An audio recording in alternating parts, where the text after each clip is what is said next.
friends, have you ever met somebody and when you met them, you just knew that your paths were going to be connected for a little while? Didn't know how long, you don't know exactly what the future is going to hold. The guest today is such a person to me.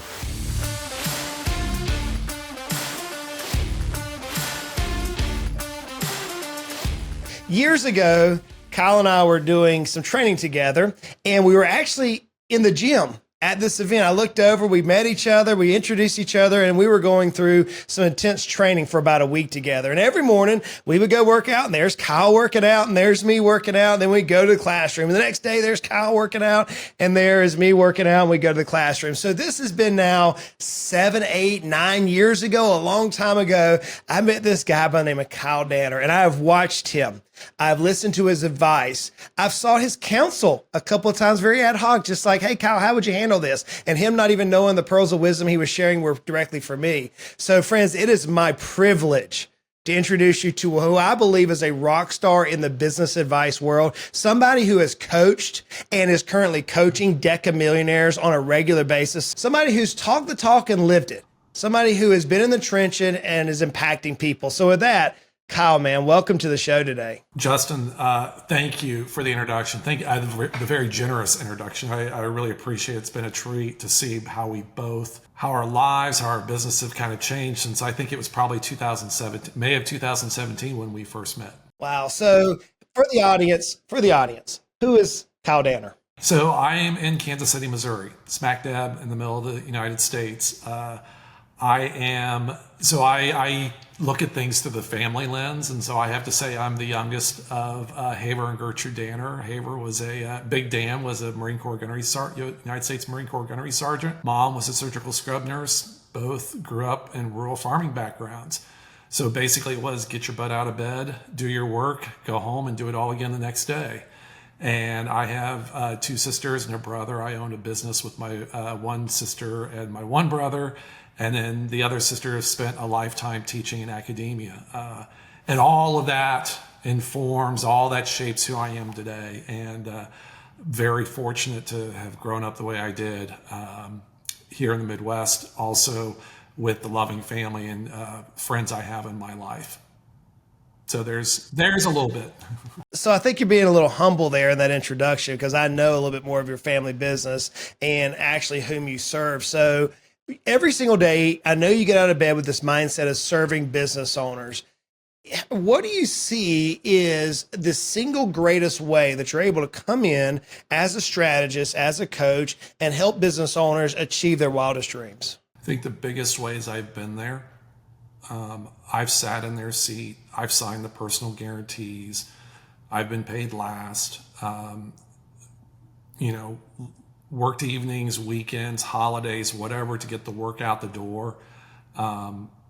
Always really striving to put the people first. I think one of the reasons why I love working with the business owners I do and their leadership teams is they genuinely care about their people. So they may say they have 100 employees.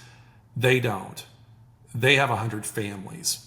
And that 100 families means 400 or 500 people that look to them and their teams to make the right decisions for the business so that everyone is taken care of. And I think, Justin, it's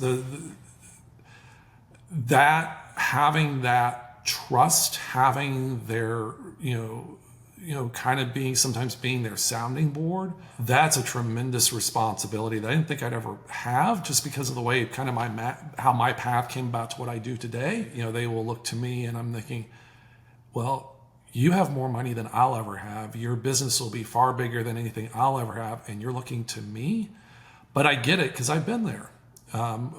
My sister and my brother, we took a little print shop that was about 2 million in sales, about a dozen employees, and we grew it to be 18 million and 80 employees. And then I left. I left because it was no longer a place for me, and it wasn't fair to be holding the family business back. It wasn't fair holding our employees back, our customers, and myself. And I needed to go find something that was a better fit for my life.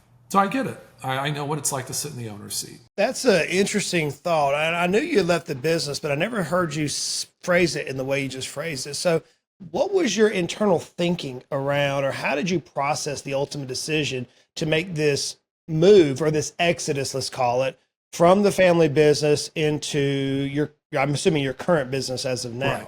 Right. What was that thought? And then what were the skeletons? Kind of walk me through that framework, Kyle, because the reason why I'm asking is because so many business owners, they may not want to leave their company, but they may want to start another company or a secondary passion, or maybe take some time off, and they have that same framework, that internal battle. I like see the angel on one side and the little devil on the other side of the shoulders, like the old cartoons, right? That's happening in their mindset. How did you deal with it, or how did you process through that time period? Well, and Justin, let me get to that, but let's also make this a little bit bigger, because many of the folks that listen to you, that subscribe to your podcast and follow your advice, they're family businesses.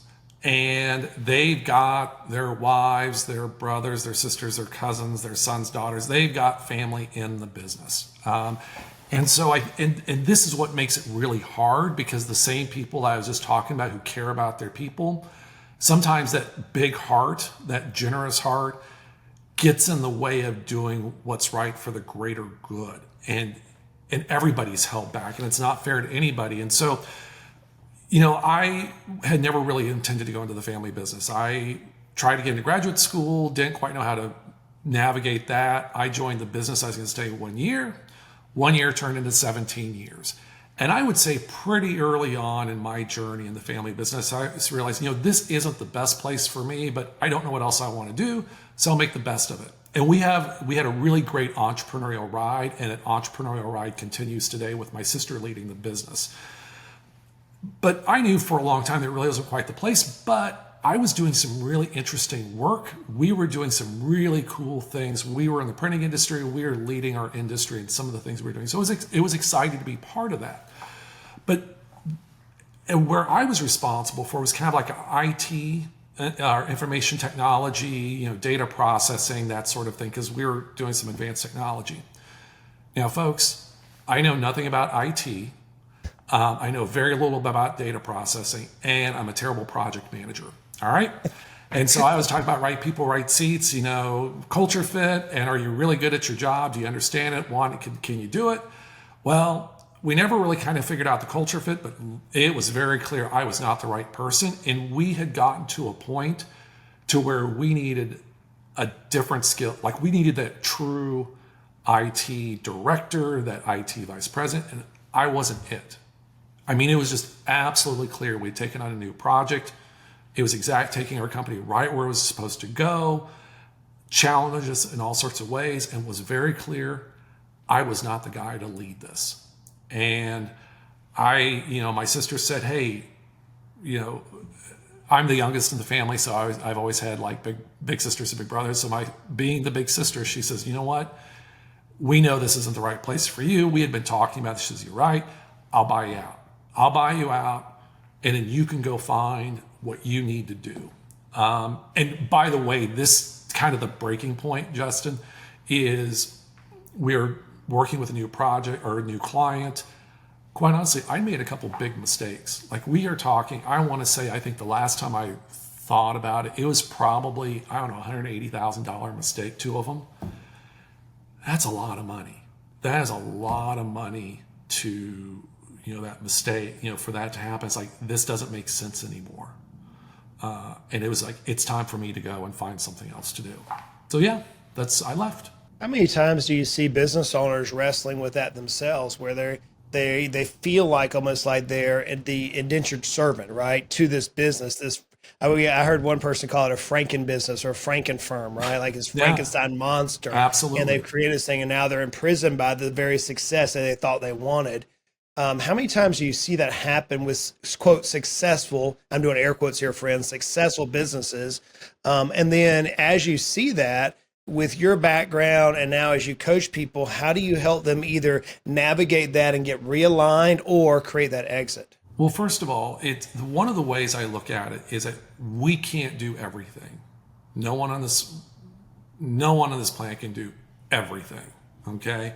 We have to really get clear on ourselves. What is it that we can bring to the table? What energizes us? What feeds us? And so, what I like to do is I'll create an opening. It's like, and just say, how's this working out for you?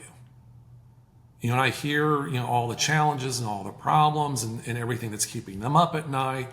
And as I'm talking to them, it's really trying to dial into where is that pain? Because for a lot of them, it's letting go. And we can talk about ego all we want. Yeah, sure, there's some ego there. I mean, come on, let's face it. You got to have some ego if you're going to go walk into a bank and put your name on a dotted line and say, give me millions of dollars, or you're going to stand in front of a group of people and say, we're going this way. So sure, there's a little ego involved.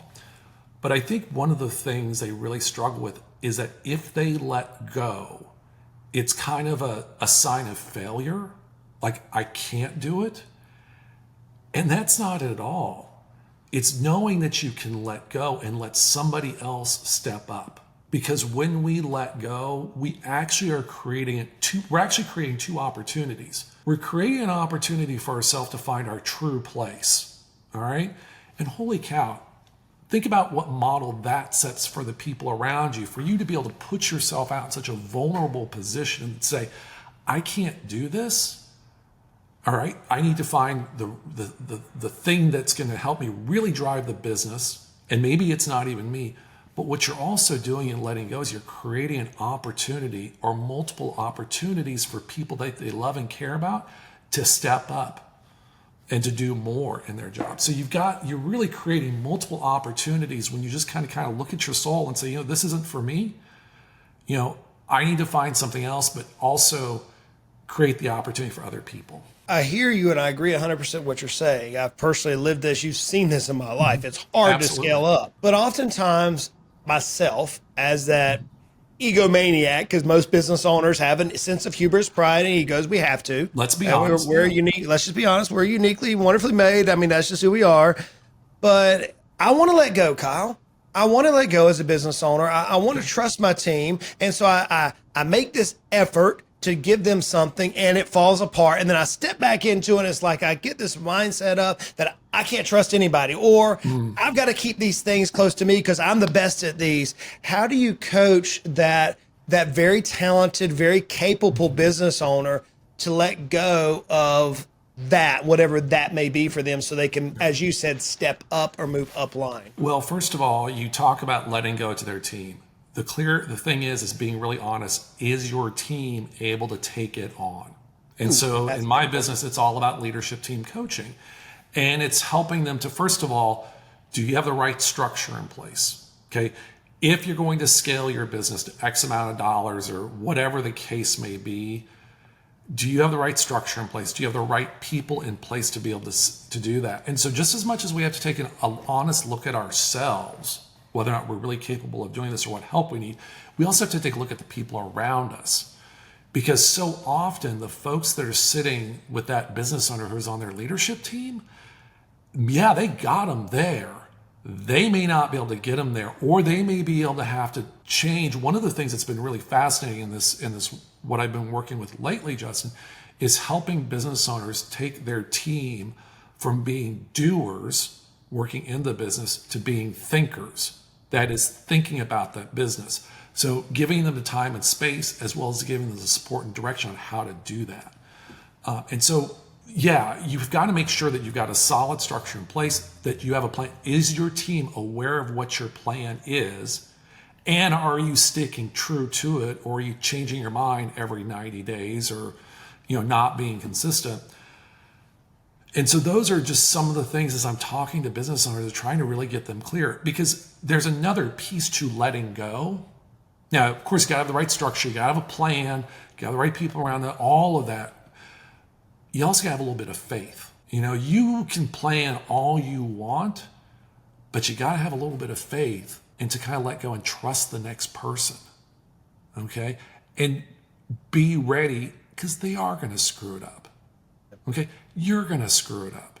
Everybody's going to screw it up, but let's make sure when that happens, we don't we don't dive in and try and fix everything. We take a minute, we take a pause and figure out, okay, what happened? And in talking about that, just being really honest about what happened, and knowing maybe you didn't communicate that vision. Maybe you didn't communicate expectations. Maybe you didn't give them all the resources they needed to be successful. Whenever that event does come where, as you say, when somebody screws up or they aren't able to take the right appropriate action to implement whatever the task was. Sure. Is there a framework that you guide that business owner through to help them ultimately come to a solution where that screw up or that misstep is not happening again? What we want to make sure is that people really were honest about why they failed in the first place. Okay. So, I coach teams through using EOS, the Entrepreneurial Operating System. It's a framework to really understand and just to get honest, like, were we really clear on the vision? Were we really clear about and realistic about where we could go? Did we really have the right people around? Were we tracking the right metrics, or were we kind of making it up as we go along? Were we not consistently executing? I think the biggest thing is sometimes and this is a huge ask both of business owners, but also their leadership teams, of expecting people to be able to raise their hand and say, you know what, this is where I really need help. And so part of your job as a business owner is creating that environment, that vulnerability-based trust where people can raise their hand and it be okay to say, I'm not sure, or this is where I screwed up and this is where I need help. And the way to do it is to model that. Well, how does a business owner who has worked kind of by the seat of their pants, and we've seen this, we've all been this at some point of our life. That's just the nature of the business. We're flying by the seat of our pants. We're doing what we think is best. We may have a framework like EOS that we're trying to implement, and then it happens. It just consistently fails, and now there is this toxic, if you want to use that word, that maybe be overused these days, Kyle, but this environment to where the team cannot be authentic. They cannot be real. They cannot be trusted because now they're fearful. If I mess up, I'm going to lose my job. Even your own story, I don't think you said this, but hey, I just lost $180,000 for the company. Yeah. Oh my goodness. If I go tell my sister in this case, is she going to fire her youngest brother? Maybe. Yeah. Well, I remember even with Warren Buffett and Charlie Munger, where one of them made a $80 million mistake, and the board has said, well, why didn't you fire him? He said, because that's 80 million reasons why we'll never make that same mistake again. Yeah. Right? It was just this culture. Well, how do you take this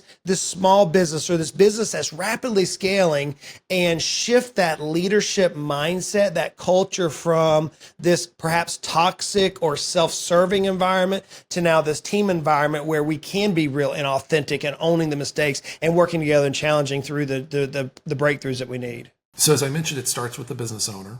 I remember years ago when I was screwing up badly in the business, and this is probably, 30 years ago, and I wasn't being a good leader. And my brother says, Kyle, it all rolls downhill. And that has always stuck with me is that, as leaders, we are the models. We have got to be able to model vulnerability. All right. Now, part of that means we have to surround ourselves with people who will call us on our BS. That's one of the things. And so, it's, are you involved in a peer group? Okay. Do you have an executive coach? Do you have a leadership team coach? All right. Because we need that outside perspective. I've got people in my life. I have a community. I have a coach who call me out when I'm trying to I was so busy last week. No, you weren't. You just didn't make time for it. All right. That's fair. You've got to be able to surround yourselves, and the value of having outside advisors is that they can call you out on that. Now, there's another piece to this though, Justin, is that, me as an outside advisor, as a leadership team coach, I have to be okay to be being able to and going in and saying the thing that's going to get me fired, and you do coaching yourself, you've coached your clients. You've got to be able to go in and, say the thing that's going to get you fired. Now, if you're a good coach, you know how to deliver it well. But what you've also done is you've built a business around you that if that person does leave, it is not catastrophic. As a leadership coach, and I've seen your work, and I know your message, and I love your heart. As you're working with these business owners and these leadership teams and trying to help them scale radically, what do you see as their largest pitfall? The one thing that appears every single time whenever they are trying to scale, no matter the type of business, the size of the business, is that one thing. Oh, it's the one thing is people. It's always people. It is always people. And I want to be really clear. They have good people. They have genuinely good people who do care. All right. And so this isn't about, at least the folks I work with, because I'm very clear about the kinds of people I work with, because the biggest thing for me is it's mindset. Do you have the right mindset to do this? But I would say the biggest challenge that every leadership team has is people. Now that looks a lot of different ways. And I think one of the biggest things where I see a lot of times is they're not really clear on culture fit. Like, they can go out and hire the smart person who, the rock star sales rep or the operations person who can keep everything organized and on track. But there's also that culture fit. Do they match the core values? Like, have you been really clear about what your core values are? And I know when I say the word core values, I can hear the eyes roll now, because it's been one of those things been overused and abused in business so much because they haven't done it the right way, or they haven't done it the thoughtful way. And so it's getting really clear, what are the 3 to 7 things, the characteristics that define the kinds of people you want to surround yourself with, and taking the time. And then once you have that, being consistent in how you apply it, including letting go or exiting those people who may be rock stars at their jobs, but you talk about that toxicity, they bring that in because they are just not a culture fit. I think the coaching that you do is so difficult. I know it's a passion of yours because it is difficult for someone like me. I can work with that founder CEO mindset, almost like a CEO coach or a small business owner. I can help them and we can drive them. But whenever they start adding a team of 15, 20 different leaders, whenever I served as the president of the company that you saw me scale and exit that one, we had 12 C-suites, and it was like trying to wrangle cats. And I was like not in a position that I could make the executive. I wasn't the CEO, I was the president. So it was like I took all the blame and I got none of the decision making. It was very interesting. So I'm always intrigued by strategists and coaches like yourself who walk into these mid-sized businesses, these upper small businesses that are trying to rapidly scale, and you're working with the leadership team, you're working with the owners, you're trying to get them to get out of their own way. You're having the tough conversations about should they fire somebody, should they bring somebody in. You're dealing with a culture. I know you mentioned people as being the difficulty, but ultimately at the end of the day, somebody makes a decision. I'm making the assumption that the executive team or the leadership team level is the CEO or the founder or the president or whoever the title is. How do you help them come to that pivotal decision? Whether that is to let somebody go or to bring somebody in, to raise somebody's comp, to shuffle them around the business, and all those other lateral upward, downward moves that may need to come about. How do you help that CEO bring about that resolute decision to where they don't look back and regret, but now we're going to make this decision, we're going to move forward? Well, first of all, if you're dealing with a leadership team of 12 people, your team was too big. I agree 100% with you. I tried to say that. No one listened to me. No one listens to you. No one listens. It's like, what do you know, Justin?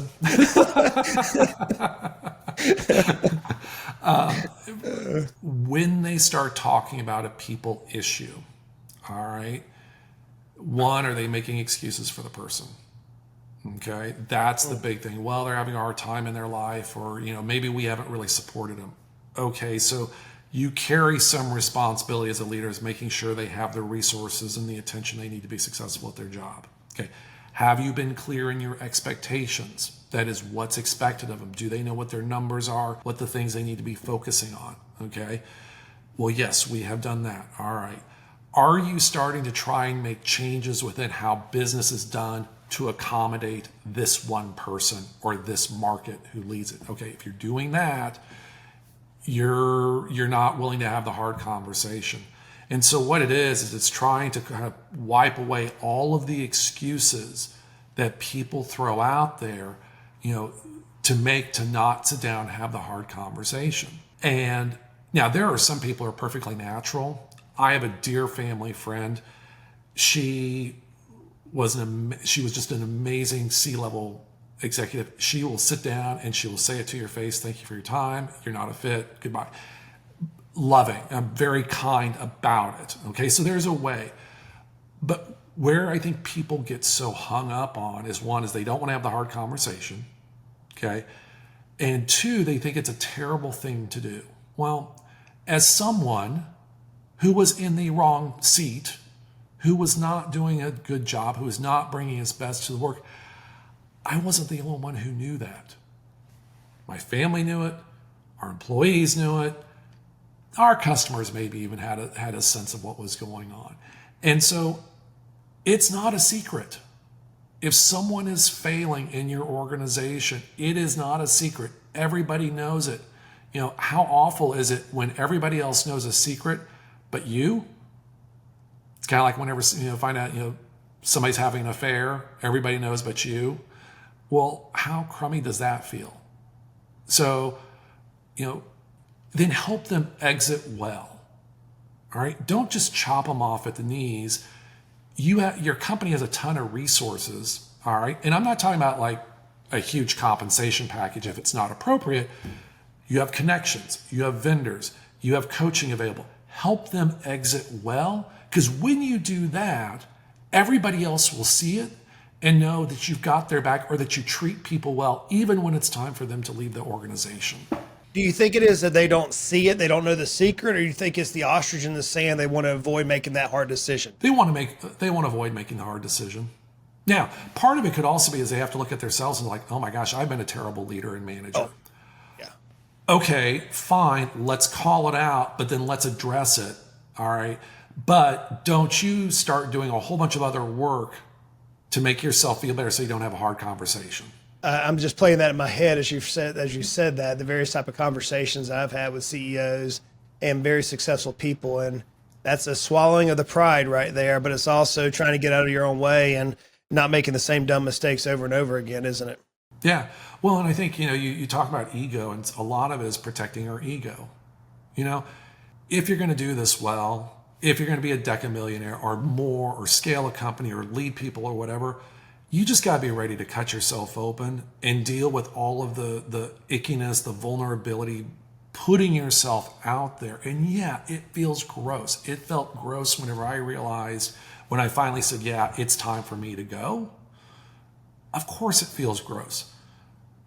But how freeing is it when you really find your place to be?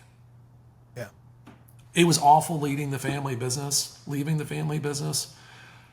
It was the best thing that ever happened for me. So friends, my guest, Kyle, has been a long-term friend of mine for like almost 10 years. We've known each other. We've watched each other's work.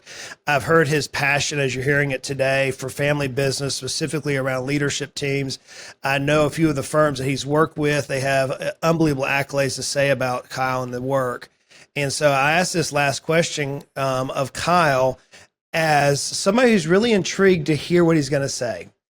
And so, Kyle, as we bring this to a close, a lot of pearls of wisdom so far, but we've got tens of thousands, 100,000 potential. We've even had upwards of 1 million downloads on a podcast. I don't know what this will do. I don't know what this video is going to do, but nonetheless, you got many, many, many business owners of every stripe, flavor, size, you name it. They're all trying to accomplish something that they believe is in their vision, and they're being relentless, and they have that faith that you mentioned earlier, and they're trying to go forward. So, with your experiences in family business and the hundreds of people that you've had the privilege of coach, what is that one pearl of wisdom? What is that one thing that if you could speak directly to every business owner out there, that every leader out there, what would you tell them? There are two things every human being on this planet wants. Two things. They want to feel safe. All right. And yes, of course, physical safety is the thing, but they want that psychological safety, being able to raise their hand and call out an issue.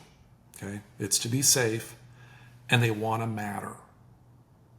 And when I say we want to matter, we want to be heard, we want to be seen, we want to be understood. Okay? Whether it is a longtime business owner I'm coaching or a leadership team of new leaders, I tell them, you keep those two things in mind. The need to feel safe and the need to matter at the forefront of all of your conversations when you're working with people. You will get everything you want and so much more. And not even in business, but just in every relationship you're in.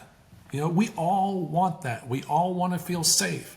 We all want to matter. We want to be heard, and we want to be seen and understood. You keep those two things, yeah, it gets infinitely easier. That's right to the heart, isn't it? Mm-hmm. Right to the heart of the matter, literally. Absolutely.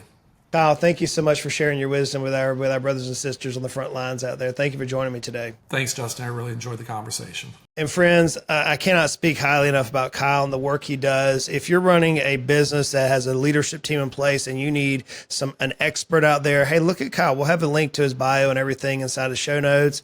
I can speak to Kyle's reputation and his work firsthand. I've seen it. I know the man that's in the microphone, or for those of you who are listening to this in audio wise. So that being said, think about what he just mentioned. What matters to you? What matters most to you as you're listening to this podcast, as you're watching us on YouTube? What is that one thing that you want to be known for? What is that one thing that you're trying to accomplish right now? Why? Why does it matter to you? Okay, now that you've answered both those questions, may I just challenge you with one thing now? Go get it. Get after it. Let's charge hell with a water pistol. If you know what it is, guys, go and don't stop. Your wildest dreams is on the other side of that resistance. Your wildest dream is going to happen. That freedom you want is on the other side. You just got to take that first step. Till next time, y'all make it a great day.